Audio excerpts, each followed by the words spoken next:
Saudara, ketika terjadi konflik kepentingan dalam kaum, anak Minangkabau diajarkan untuk memihak kepada kepentingan kaum, bukan pribadi dan rumah tangga. Ketika terjadi konflik kepentingan dalam kampung dan nagari, anak Minangkabau dititih untuk memihak kepada kepentingan kampung dan nagari, bukan suku dan kaum.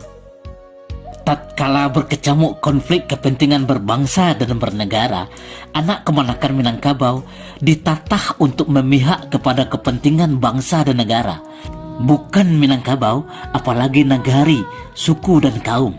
Itulah sikap kenegarawanan yang telah ditauladankan oleh leluhur Minangkabau tak kala mendirikan dan menegakkan negeri ini. Selamat jalan guru besar bangsa. Surga menantimu, insya Allah.